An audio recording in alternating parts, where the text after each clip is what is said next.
People suffer from the narcissizing we do to ourselves. And what I mean by that is, if we don't value our values, okay, if we devalue our values, that's narcissism. That's narcissizing what you believe in. It's going against your conscience.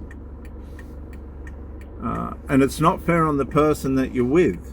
You're actually the narcissist in the relationship if you're not being honest about how you feel about things. And this is why a lot of women end up having affairs. In some cases, they go to share how they really feel and they're shut down, or for personal reasons and the way in which what life has done to them, they don't share the way they should. They remain covert. And in that inability to be transparent about how we feel or what we feel and how that's going to be an asset to the relationship,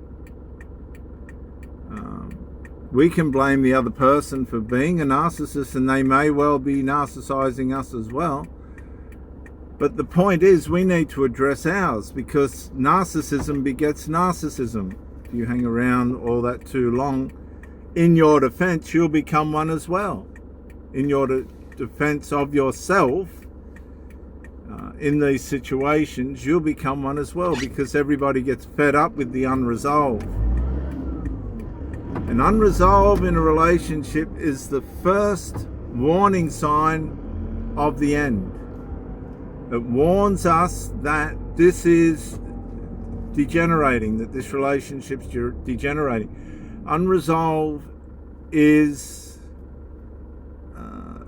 what can I say, the link in the chain that breaks, the weak link in the chain. So the relationship's only as strong as the weakest link. Okay, you might have 100 links in a chain, and one of those 100 is weak. That's all it takes for the chain to break, and the other 99 parts of the chain suffer. They become useless. That's narcissism. What narcissized the chain? The chain that devalued its job by way of brokenness. See, brokenness and unresolved. Unresolved's the pathway to brokenness, because when you don't resolve what you're supposed to, something's going to break. Okay, unresolved is a major aggravation to healing, to answers, to fixing things. It decays the efficacy of the relationship, the strength of the relationship. It's the kryptonite of the relationship, unresolved. Unresolved is the sign that there's a narcissist in the forest.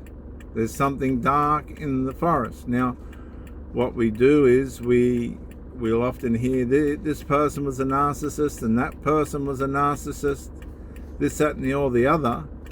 And a lot of the times, in what I've seen is the person that was fighting for the relationship to survive, in frustration and anger, and they're just worn out with it all. They get labeled as the narcissist because of their reactions to all the dysfunction and narcissism coming from the other person, devaluation and journey to discard or reverse discard. What you'll find is the person that's actually trying to go deeper and devoted more, which is really the wrong thing to do when you're dealing with a narc, and it proves to you that you cannot save yourself from one or save the relationship from one, because of their panic, because of their high stress levels, because of their confusion, hurt and pain in trying to rescue the relationship. They get labelled the narc, while the narc just idles along in its covert devaluation. So the narc can be causing frustration and all sorts of mayhem behind the scenes and destruction, right, underneath, but on the surface nobody sees it because they know how to chameleonize themselves. Okay, they can chameleonize themselves to suit any situation. Okay, I've been in situations where I've sat down to have talks to sort things out, and the same things just happened again. You've got to say to yourself, this person is incapable of changing. They don't value me enough. And as long as it's a fair solution to fixing the problem, they don't value me enough to want to fix the problem. And so they wear you out. You realize that you're not as valuable as you thought you were. The problem, the unresolved, whatever's causing the problem, is more important to the person than you. For example, my first wife met another man and we went into talks on whether it was going to be resolved, but at that point in her mind in the marriage, and I was angry for all the right reasons, but calm and trying to fix things, she was determined to stay with the other man. And at some point you've got to come to the point where you can accept that, and that's when you have to say, well, I'm beat. I've been narcissized and I'm beat. Because narcissism's got a very strong way of harming you mentally. And if you try and fight against it, you're really wasting your time, because if somebody's gone into narcissized scorn and resentment and bitterness, the Bible tells you that person is going to be very difficult to bring them back from that. So you can approach it peacefully, you can approach it with wisdom, you can approach it aggressively with elements of legitimate anger. The Bible says don't let the sun go down on your anger. So, you know, at some stages anger is necessary, not violence, just anger, like this has upset me to the point that I'm angry. That can't help it either. So it's checkmate. Narcissism puts you in a checkmate situation where you need to ask yourself, do I knock over the king or the queen? I don't remember what piece it is that you knock over. Or do we just sit there and rot? Right?